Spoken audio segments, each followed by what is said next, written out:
while we're here at the beginning of class, there's been a couple of questions about the exam, as there is, because we're getting up towards that time of year.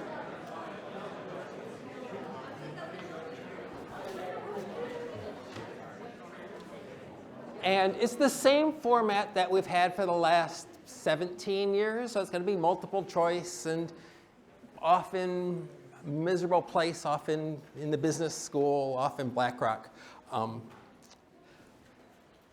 However, the class is different in a couple of ways. So looking at the past exams are going to give you the right idea of the content, of the format.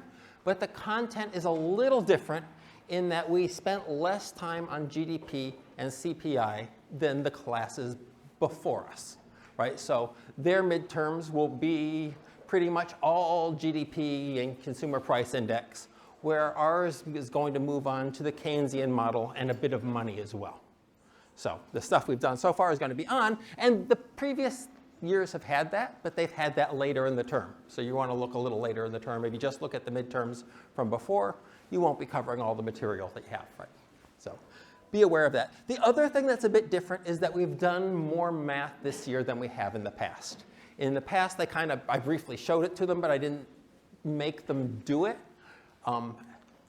And that caused people troubles in the second year because they hadn't been introduced to that stuff. So we're trying to introduce you to it this year a bit more, which means what?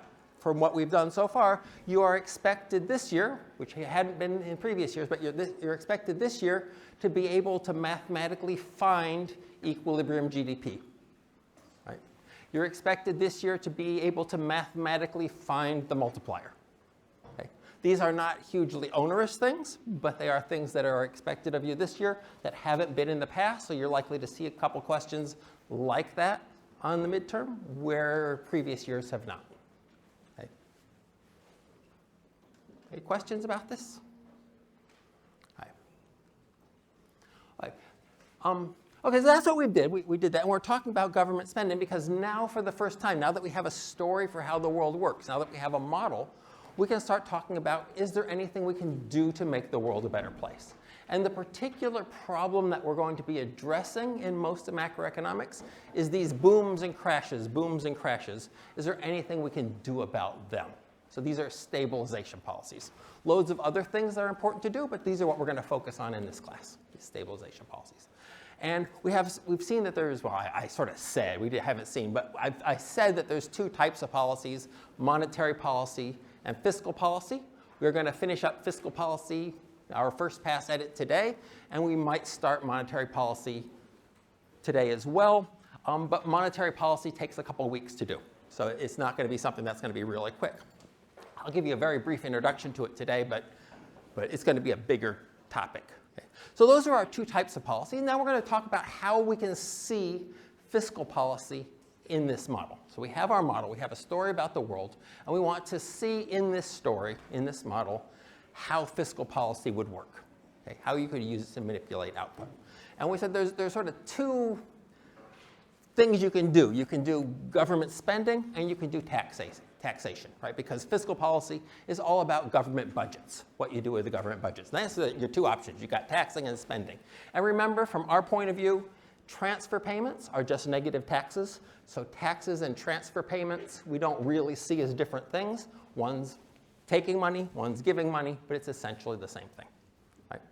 Okay, so that's our source. So we want to see this in the model. Okay. So what do we got? We've got, here we go. No, increase in output's a little weird. So here we've got our model, right? We've got our expenditure line, our autonomous spending, plus our induced spending, and we have the fact that spending and output have to be the same because it's a barbershop. You don't produce any haircuts unless somebody buys the haircut, right? So I talked myself into a haircut today. It was all this talk. It's bound to rub off on people. I can't believe everyone doesn't have a haircut at this stage. Okay, anyway, that's our deal. And so those two things have to be the same at the same time. And this gives us equilibrium output. And we've said that there's no relation to anything, nothing in this model about potential output whatsoever. So suppose, for whatever reason, just we get it into our head, let's make output higher. Okay? It's just the goal we have. Just want to prove to our mother that we can do it. So we're going to try to make output higher. Okay? apropos of nothing.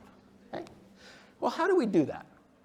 Well, all we've really got are people's decisions are this planned aggregate expenditure line, right? The y is equal to planned aggregate expenditure. That's essentially an accounting identity. By saying if you spend money, I get the money. Right? That's all it's saying, and we're all part of the same country. So there you go.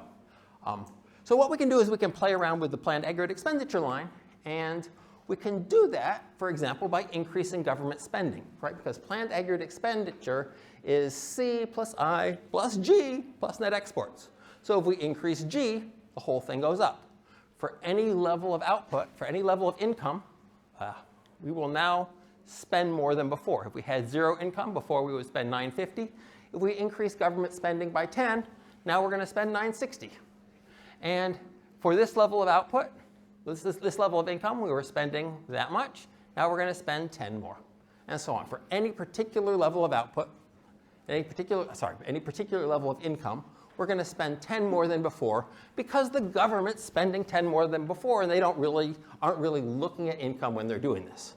They're just deciding to spend more. So planned aggregate expenditure shifts up. Right? And then, through the miracle of the multiplier, output goes up by more than 10. Right? In this case, 5 times. So the multiplier is 5.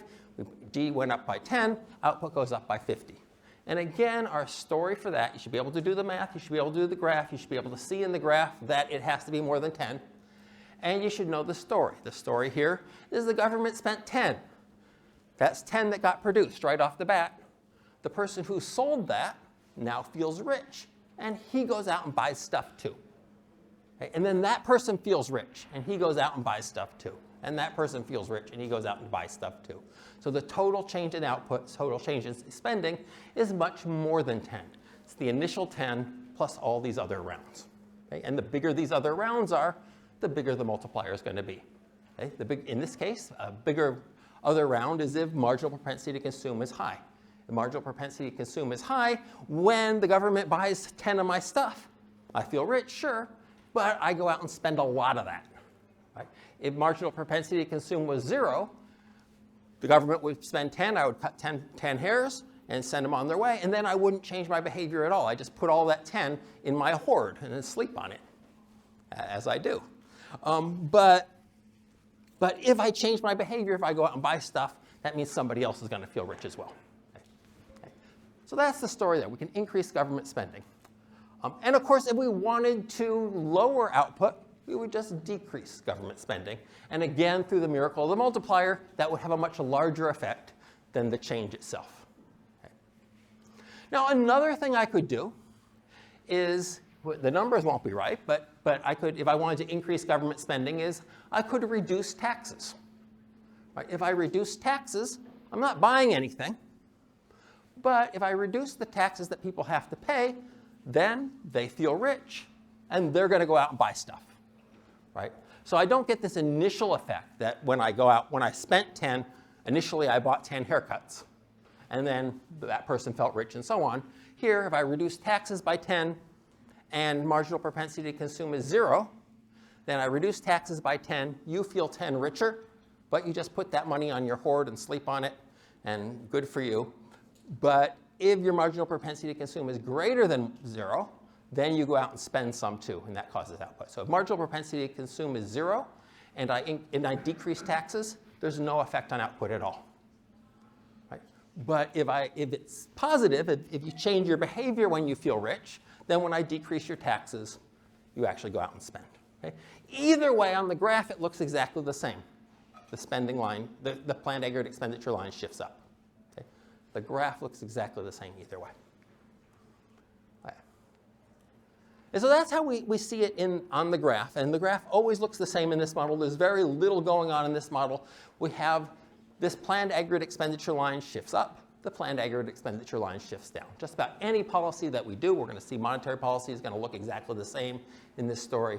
It's going to shift the planned aggregate expenditure line up, planned aggregate expenditure line down. And that's not a surprise because the only story we built into this model is a story about spending. Right? So there's nothing else going on in this model except spending. The barbershop guy just waits and sees if anyone shows up. He doesn't change his price. He doesn't take any action. He just waits there, scissors in hand, waiting for a guy to sit down in the chair, right? And so all of the story is in expenditure. So the only thing that can really happen in this model is this expenditure line moving up and down. Okay? We could rotate it. I won't do that to you. Like, we could change marginal propensity to consume and have it rotate and stuff. I don't think there's anything to learn there, so we're not going to go down that road. We're just going to shift it up and down. It's a simple model. We can really only tell simple stories with it. If we try to push it too far, yeah, fine, you can do it, but it's not like you learn anything out of the exercise. You need a more sophisticated model for that kind of thing to matter in any kind of interesting way. So we're just going to have shifts up and shifts down. Be aware you could rotate it, but you learn nothing. Right? Is the thing. Okay. Okay, so now we're going to get to sort of understand. So this is sort of how our policy works in sort of a broad brush strokes kind of way. Obviously, the model's really silly. It's really simple. But this basic multiplier thing goes through in all sorts of models. And you can imagine why. It's just the basic story. If I spend something, that's income to you. You feel rich. You're going to do what a rich person does. So there's going to be this secondary effect. And that's the multiplier. Right? Okay.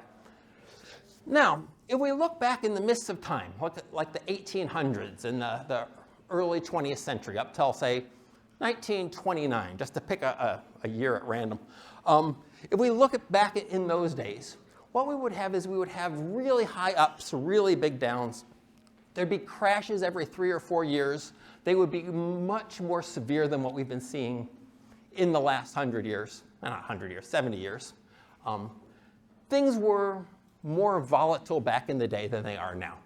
And I'm going to argue that there's two main reasons why this is. First of all, we are much cleverer than our forefathers. We're smarter. We are better haircuts. Everything is better now than it was then. Those guys were losers.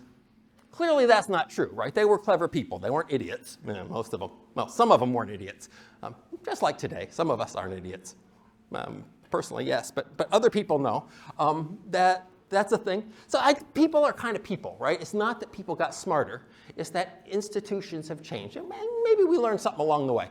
And the two main things that I'm going to argue have changed are, one, automatic stabilizers, which are a part of fiscal policy, and two, banking insurance, which is part of monetary policy. So we're not going to do banking insurance today because we haven't done monetary policy yet, but we can talk about automatic stabilizers.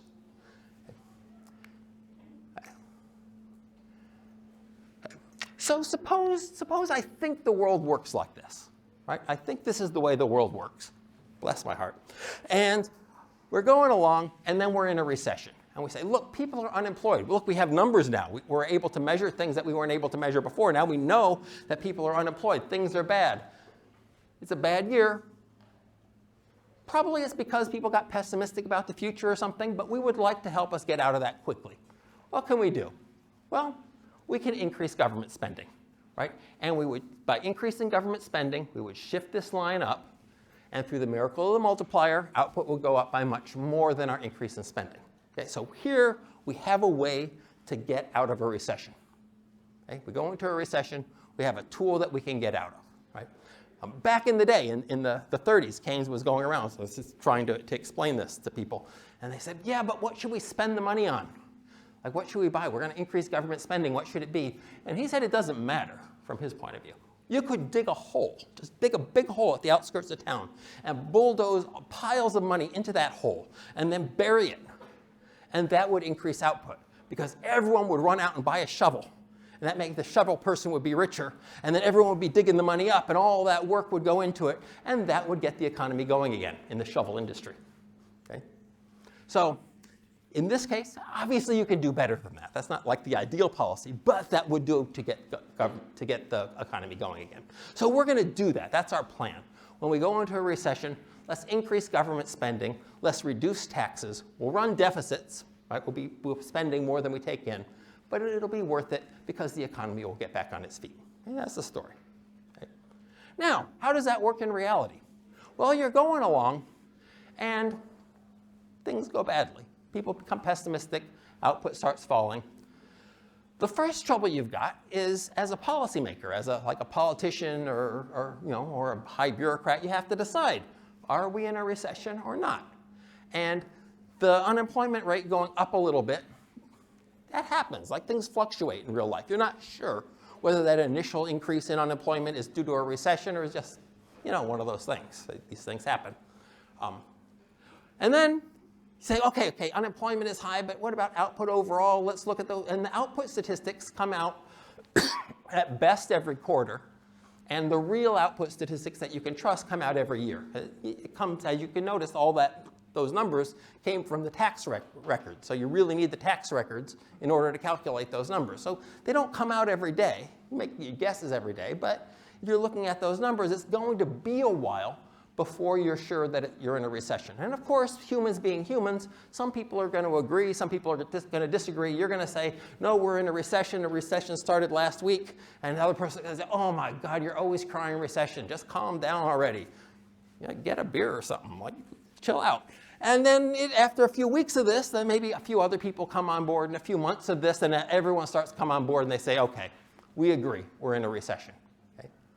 But notice that as all of this happened, that took some time, right? I made a big song and dance about it. That took some time, and naturally it's going to take some time. We don't psychically know today we're in a recession, yesterday we weren't. It's more vague than that. We have to figure it out together that we all agree that we're in a recession before we're going to take any action.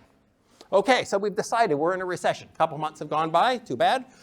Now we're going to take decisive action. And as a democracy, we are very decisive. Right? Well, the first question is, how much are we going to increase government spending? And there's going to be disagreements about that. I want to increase it a lot. I want to increase it a little. No, we should reduce taxes. We should reduce taxes on the rich. We should reduce taxes on the poor. How are we going to do that? There's going to be arguments over exactly what taxes we reduce and exactly what government spending we increase. And then we say we're going to increase taxes by 100 million. And we're going to increase government spending by 100 million. We finally agreed on a number. And TD from Galway says, great, we can finally fix our water problems in Galway. We're spending this money. And the TD from Dublin says, aha, we can actually put some machines in the children's hospital. Wouldn't that be great if we had a heart monitor? That would be lovely. And so then they fight over exactly where we're going to spend the money, right? As is right, because it's all well and good that Keynes says we can dump it in a hole, but that's not ideal. Like, if we're going to spend all this money, let's get something that we want from it, right? Let's build things that we need and fix our sewage problems and all of that. Let's do it. But of course, then we have to fight over that because it matters where you spend it, right? And so that's going to take some time to sort out. And then finally, we have decided we're going to spend 100 million euros and we're going to fix Galway's water problems for good. Okay? Finally, months have gone by. Deciding that we're in a recession, deciding how much to spend, deciding where to spend it, and now we're going to start spending. Well, we need to fix Galway's water problems. How do you do that? Well, the first step is to get an engineering team out there to survey the grounds and figure out where the pipes have to go.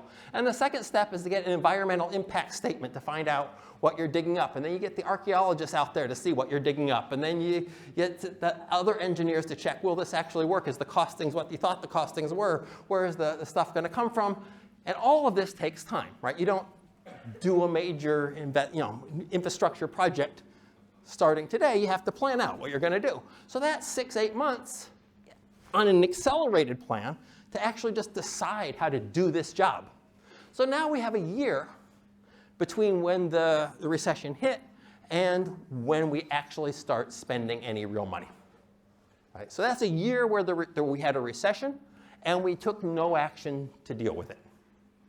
Okay? And that's one of the basic problems with this fiscal policy is that it's really slow to get going. And even once you've decided and you have the plans and you're doing this thing, the government spending doesn't really happen until the thing is dug. And you can't lay the pipes until you dug the trenches. And so you're going to wait for the trenches to be dug before you can do the pipe spending. You can't spend your 100 million in a day. It's going to take you a number of years to actually have the spending. But in terms of stabilizing the economy, it is the spending that matters, not the plan to do the spending. Now, the plan might be helpful in the sense that it might make people optimistic about the future, and that would shift this up as well. But in terms of actually doing anything in and of itself, this whole plan of using government spending to change output really is going to have a long lag before it really happens. A year, 2, is reasonably conservative. It's not ridiculous to think that it's a year or two before that spending is actually going to kick in a significant way with the way things are in the real world and the fact that we're in a democracy and all other dumb things we've decided to do like that. This is the way it is, right? So this is where automatic stabilization, and this is how the world worked back in the day, like the 1800s, early 1900s. This is how it worked, like at best, right? What has changed since the Great Depression, and this has changed as far as I know everywhere. I don't know everywhere, but all the developed countries and all the developing countries that I know of all have these things, whereas no country had them really in any significant way before 1930. And this is automatic stabilizers. And automatic stabilizers are tax and spending rules that kick in automatically when things get bad. So automatically, without anyone having to decide or know anything, when things get bad, we spend more as a government. And automatically, without anyone having to know or make a decision, we tax less when you go into a recession. So automatically our lines start shifting up, even though nobody even knows that we're in a recession yet. So how does this work? So what do we got for? One of the big ones that's gone in since the Great Depression, since most places, is unemployment insurance, right? If you get fired from your job, before, you were out of luck, right? You're out of luck, you're fired from your job. Hopefully you have savings or friends or relatives that can look after you. If not, you're just going to starve and your poor kids, but what can we do? And that's how things go on, right? Now, you get fired from your job, and immediately, that day, you can go over to the unemployment benefits office and say, I am unemployed, and next week they will start giving you cash. They don't have to know that we're in a recession to do that, to dole out that cash. All they need to know is that you personally are unemployed. It might be the best times. It might be boom. But you personally are unemployed. You're going to get that cash, right? And this means that you are not going to be as poor when we go into a recession as you otherwise would, because you have something to fall back on, this unemployment insurance. It's not great, but it's better than nothing, right? And from the government's point of view, this is a transfer payment. We're giving you money. We're transferring money to you when times get bad, right? We don't know yet that times are bad, but if 100,000 people get unemployed, that's 100,000 people that we're giving cash to and we're transferring money to, and therefore their output, their spending won't fall as much as it otherwise would. Another one is income taxes, right? It used to be taxes were complicated, different in every country, but it used to be there's a lot more of this. You have 10 windows, this is how much you pay, right? The famous Dublin thing, where they're taxing the number of windows you've got, right? And then, when times get hard, you still have the same number of windows. Okay, there's some things you can do with bricking up the windows, as we can see around the place, but by and large, the taxes stayed the same, whether it was good times or bad times, right? Nowadays, we have income taxes are a big chunk of our tax budget, right? And so when you lose your job, all of a sudden you have no income, all of a sudden you don't pay taxes. So taxes go down when times get hard, right? Also, sales VAT taxes are the same way, right? Now that we have the VAT tax, as times get hard, you start spending less. It means also that you're paying less in taxes, okay? So for all of these reasons, we have anything else on this list? No, we don't. There's other things, but these are the really big ones that pretty much every country has in some form or other nowadays. And so when we go into a recession, without anyone having to know that we're in a recession, all of a sudden taxes go way down, right? Transfer payments going up, same as taxes going down. And so all of a sudden, we react quicker to a recession, right? Because we don't even need to know it's there. We don't need to make any new decisions. It's not that we didn't make any decisions. We decided to have these policies, but we did them long before the recession hit. Right? And so when the recession hits, automatically taxes go down, automatically our transfer payments go up. Okay? And that helps make the recession less dramatic than it was before. Okay? I'm kind of belaboring the point. I'm belaboring it not because it's hard, like it's not, but because it's super important. This is a huge change in the world in the last 100 years or so, 90 years. In the last 90 years, it is, you can overstate anything, but this is a difficult one to overstate. It's a really big change in the world. And since then, recessions have been, by and large, less severe, and they have been less frequent. And largely, it's because of this. It's not that our politicians are better than the old politicians. We got the same wackos we always had. It's that we are reacting to recessions quicker. Right? And yeah. Right. The last thing I want to say before we, well, two things I want to say before we leave this model. We will come back to this model. It will be a building block for larger, more interesting, sophisticated models. But before we leave it for a while, I want to talk a little bit about monetary policy. Now, we don't have monetary policy yet. You will not, it's perfectly reasonable to say, for you to say, while I'm saying this, what the hell is Ivan on about? Because we don't have the background for it yet. But I'm going to claim to you, and hold your breath for 2 weeks to see whether you agree or not, but I'm going to claim to you that the central bank can control the nominal interest rate. That is, this is the interest rate that people actually pay on loans. And I am going to less strenuously, with less conviction, I'm going to claim to you that the inflation won't adjust very quickly. So when we control the nominal interest rate, we're actually controlling the real interest rate, at least in the short term. Okay? That's more iffy, but the first one we can definitely do. Okay.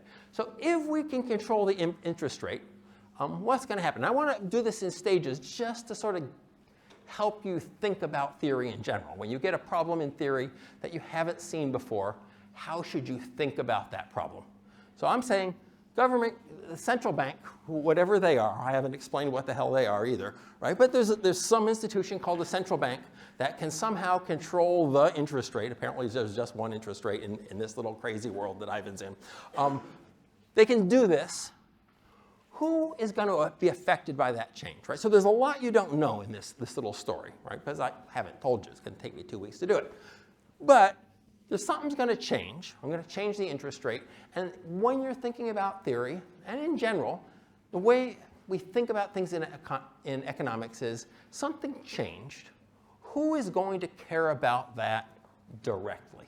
Okay. Now, typically in economics, what makes economics interesting is that everybody cares in the end. Right? We're all connected, no man is an island and all of that. And so when something happens to you, it affects me, and everyone gets affected in the end, right? But who is going to care directly? So if you think about, if you think about the market for shoes, I pick on microeconomics with the market for shoes always. If in Bangladesh they get unionized and they stop child labor, who's going to care about that directly? The children, think of the children. But in terms of supply and demand, it's going to be the producers who care about that directly, right? Consumers, it will affect them, but only indirectly as the producers change their thing. And so the first thing to do is think about who gets affected directly. Okay? So if the interest rate changes, we want to think who is going to be affected directly in our story. And we got consumers, firms, and foreigners, right? All of these people will be affected, and you could tell a story for any of them, right? It's not like you as a consumer don't care about the interest rate in any way, right? You have Visa card bills and all that kind of thing. So it's not like we're really isolating it. But you will remember back in the day, we took housing, something that consumers bought, and we put it in terms of investment. So it's in the investment category. And we did that particularly because it's a long-term kind of purchase where the interest rate is really important. Okay? Foreigners might care about the Irish interest rate a bit, but not nearly as much as locals. So we don't have a perfect answer to this one because in real life people fall into neat categories. But in fact, firms are sort of the most affected by a change in the interest rate. And I put it into these categories. Why did I put it into these categories? Because we know we got our model, and that only depends on planned aggregate expenditure. And planned aggregate expenditure is C plus I plus G plus net exports. And governments are inscrutable, so we won't worry about them. But consumers, firms, and foreigners are the people who show up in that equation that we might be able to tell stories about. Okay? So our story is going to be that at least at first pass, we're going to have firms caring the most about the interest rate. Now, this isn't tried, it's not set in stone. We can make it more sophisticated, but that's going to be our initial story. Okay? And then, if there's a higher real interest rate, what would firms do in response to this? Would they spend more? Would they spend less? Or would they spend the same amount? Right? So first, in any theory problem, who gets affected most directly? And secondly, how do they change their behavior in response to this change? Okay? And then you figure out the interactions between everybody. Okay? I'll let you think for a second. Okay. Anyone want to volunteer? No. Yeah, it takes an act of God to get Irish students to volunteer for anything. Smart. Back in the Navy, we called it never again volunteer yourself. It's thing to learn. So our story is going to be, and this is an important distinction because we have redefined this word investment, right? And if you think about this naturally as an English language speaker, you would think the interest rate is higher. Let me invest in using the English language word of investment. Buying, say, a bond that paid you an interest return would be an investment. You'd be giving up something now in order to get more in the future. Interest rate is higher, let me do that. But for us, buying a bond is not investment because we've redefined the word, right? Investment is anything that increases your productive capacity. Something that you buy in hopes of making more money in the end, but doesn't increase your productive capacity. That's nice, that's lovely for you, but it's not investment. Right? And so if you see bonds, these little IOUs that companies and countries are issuing, if they're paying a higher interest rate, then you say, that's really attractive. They're paying 50% interest. Let me buy one of them. I was going to buy a factory, but in fact, one of those bonds looks more attractive. I could only get a 20% return on my factory. I can get a 50% return loaning money to the government. Let me loan money to the government instead. Okay? And so investment will go down. Instead of buying a factory, we will buy this thing. Okay? So things that are investment are building a factory, buying inventory, going to university. Things that are not investment, buying stock in a company, and loaning people money. In English, those last things are investment, but not in economics. Okay? Which means that when the interest rate goes up, these things at the bottom start paying more, which means we don't do as many of these things, and we put our wealth into these things. Right? And if the interest rate goes down, it means the bottom stuff is paying less. So instead of loaning people money, I will instead buy a factory, that kind of thing. Right? So when the interest rate goes up, investment will go down. That's going to be our story. Okay. That's just saying what I said. Okay. So in our graph, it's the same graph we had before. So I have two things. I have interest rate at 3%, the second interest rate at 5%. So if I raise the interest rate before we were here, and then the interest rate goes up, investment goes down. Investment is part of planned aggregate expenditure, C plus I plus G, et cetera. So if investment goes down, that whole line shifts down. So in this model, monetary policy is going to look exactly like fiscal policy. It's going to shift this line up and down.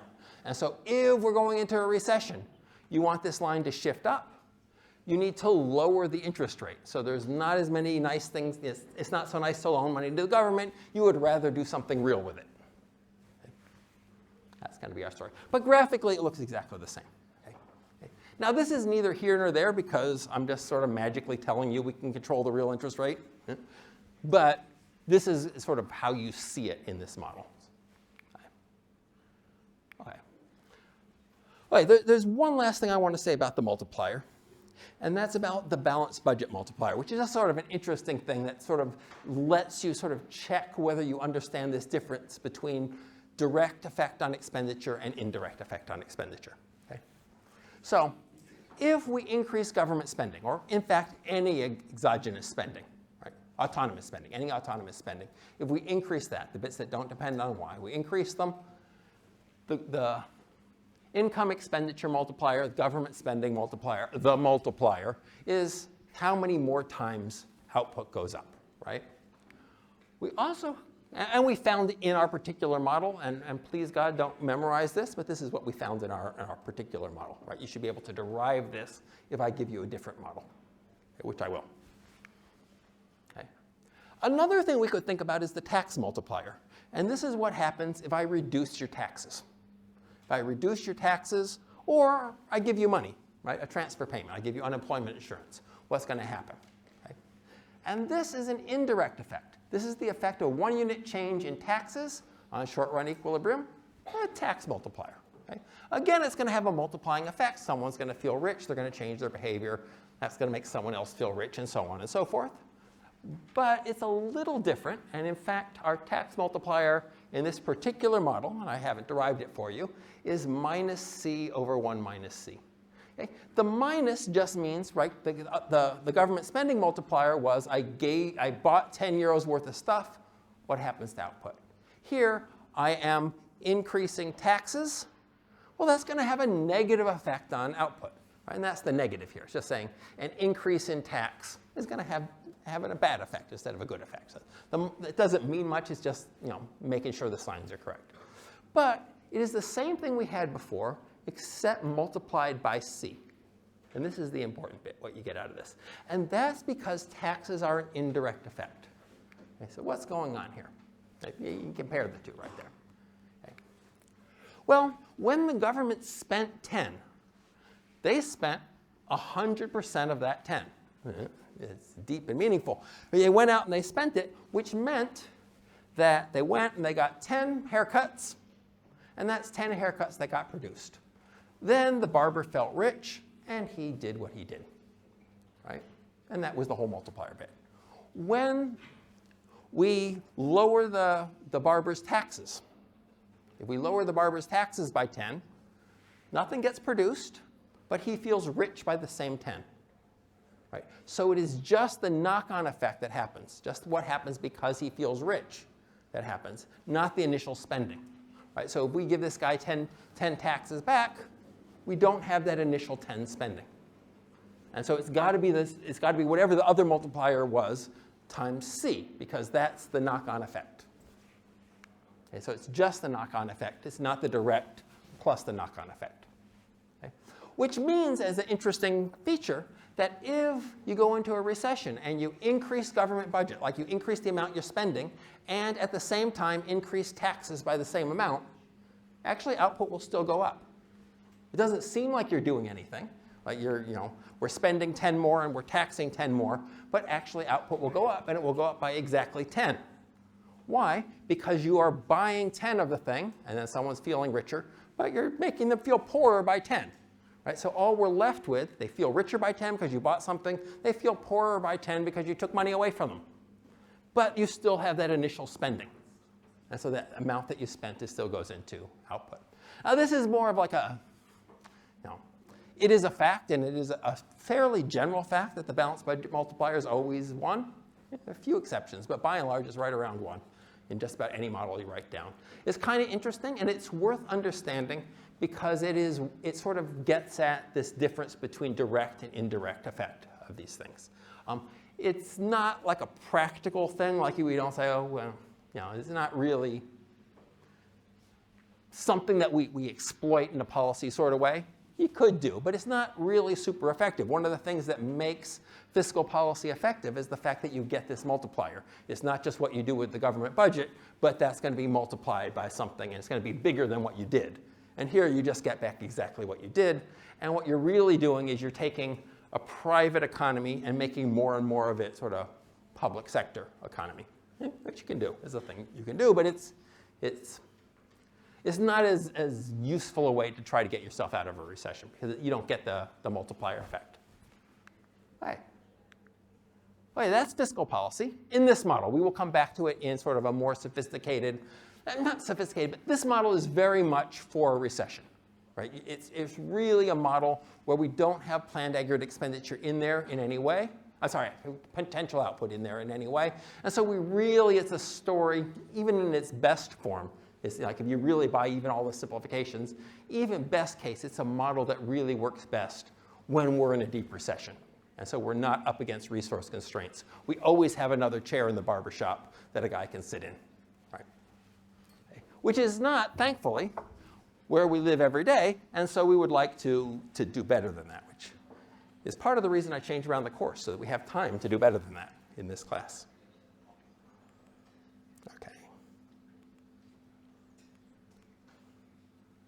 Okay, which brings us to monetary policy. How are we doing? Yeah, we have 10 minutes to introduce monetary policy. This is chapter 23, but whatever book you have is going to have a money and interest rate sort of section. It's, but in my particular book, this is the one. All right. This is going to take a while. It's one of my favorite sections to teach. I don't know if it's people's favorite section to learn, but that's on you. That's not my problem.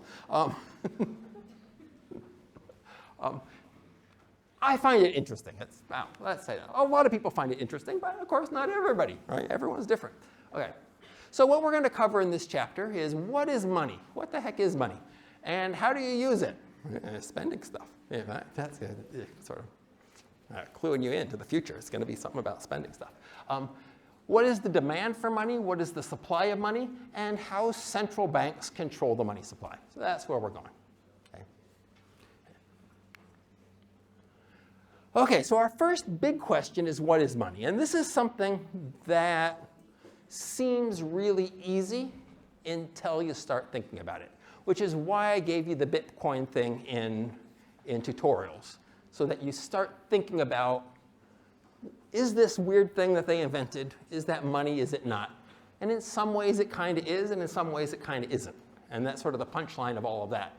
Now, you can define it however you want for your own self, but that's the things. In some ways, it really feels money-like, and in other ways, it really feels not money-like at all, right? And so we need to say what money is in order to have any kind of idea what a supply of money is, or a demand for money is, or equilibrium money prices, or any of that stuff. All that sounds weird, does it not? So we need to come to some kind of structure to think about money in order to think about monetary policy. Right? Okay. So our working definition of this is that money is going to be anything that behaves in a money-like way, which is a very circular definition, right? It can be anything now. Red is anything that looks red to me. Okay, we've learned nothing, right? And this is very much like our definition of money. Money is anything that looks like money. Helpful? Not really. And so I had in college, I went to a no-name podunk school in the middle of nowhere, well, San Francisco, but still no-name podunk school that was useless in everything except for nursing, where it was top 10. It was a weird thing. And I took microbiology with the nursing students, and they kicked my butt. But anyway, I'm still bitter about those smart people. I went there, and there was one sort of famous anthropologist, middling famous anthropologist. She was very good, anthropologist. I was sort of researching into it and said, okay, here's somebody who's actually sort of good in sort of a world-class sort of way. She's playing with the big boys and all of that. And so let me go take her anthropology class. Maybe I'll learn something. And so I take the anthropology class, and right off the bat, well, somewhere along third week, she says, economists, they're so terrible. They say everybody has money, that it's impossible to run a society without money. But just this summer, I was in this village in the middle, I have no idea, New Guinea, where was she? She was in some little village in the middle of nowhere somewhere, or maybe in the center of the world, it's hard to tell. She was in the place, and they had no money. And she said, economists can have their theories all they want, but look, no money here, right? So you guys are wrong. Right? It's that black swan thing. You can say there's no black swans all you want, but you find one black swan, you're done, right? Right. And so I was like a young economics major, and I was like, but I had nothing to say because I was young and stupid. But on reflection, years later, I realized what the problem was. And the problem was that economists redefine the word money. And anthropologists use the English language definition of money. And so they talk past each other. And economists redefine the word money, and then we stick with it so much that we become familiar with it, we think that's what money means. But it is not. We are going to redefine this word to mean something new. It's close enough to what we know and love as money that it feels the same, but it is not. And if you don't grasp this difference kind of early on, like as we're going through this section, you will be lost towards the end of the chapter. Nothing will make any sense because we are redefining the word. Okay? Not because it's difficult or hard, but because it is not English anymore. Just like investment, we're not using the English language word for investment. In micro, we don't use the English language word for profit. We've defined it as something else. Here, we're redefining the word money. It is not going to mean what it means in English. Okay? So in English, give me money, you got notes and coins, you got some euros, that's money, and we're good to go, right? In economics, it's going to be different. Money is going to be whatever serves the function of money. And so we're going to have three main functions of money, three things that we think money does for us. Now, you can come up with more. And if you look on the internet, you can find places that have 5 functions of money or 4 functions of money. And they're not wrong, right? Money does loads of things. But we're going to fixate on 3. And in particular, we're going to fixate on this first one. Okay, so money can serve as a medium of exchange. That is, I would like to take a taxi because I'm late to class. It's the crack of 5 in the afternoon. I'm just getting out of bed, and I need to get to class on time. And so I grab a taxi, right? And the beautiful thing about our current economy is that I can get into a taxi, and I don't have to say to this guy, I would like a ride to UCD. Would you like a lecture in economics? Right? I don't have to do that. I don't have to find a taxi driver that wants what I can provide him. What I can do is I can do this economics thing on the side. They will pay me in little slips of paper, and then the taxi guy will accept my little pieces of paper. Even though he doesn't want a lecture in economics, he wants a lecture in anthropology, which I am not qualified to give. It's certainly not microbiology, let me tell you. So I can't give him what he needs, but I can give him money, which he can use to purchase his microbiological knowledge and all of that, right? So we don't need what we call double coincidence of wants because of money. And in particular, when I'm doing something nice for someone, like giving them an economics lecture. Is that nice? Anyway, if I'm doing something for someone that people are willing to pay me for, I don't have to worry that what they're paying me is something that other people will accept. I know I don't really want little slips of paper with nondescript pictures of buildings that you can't even identify on them. That is not my hobby to collect those things. But I know if they give me one of those, I can go off and get whatever I want with it. So I don't want this thing that they give me. I just use it as a way to get things that I do want, right? And I know that other people don't particularly want it either. They just want it because it's a means to get other things. So this is the medium of exchange, that people will accept this thing even though they don't particularly want it because they know other suckers will accept it down the road.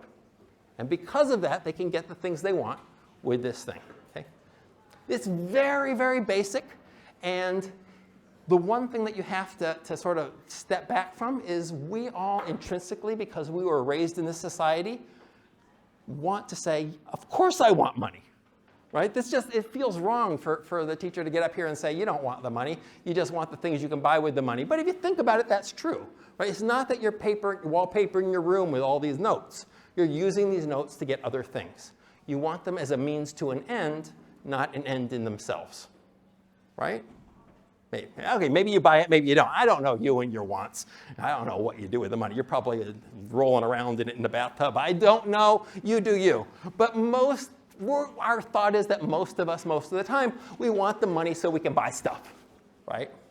And this is the medium of exchange, something that you only want because you can use it to get something else. It is not a thing that you're in for itself. It's a thing that you're using as a medium to do exchanges with, and so that you don't have to find someone that wants exactly what you've got.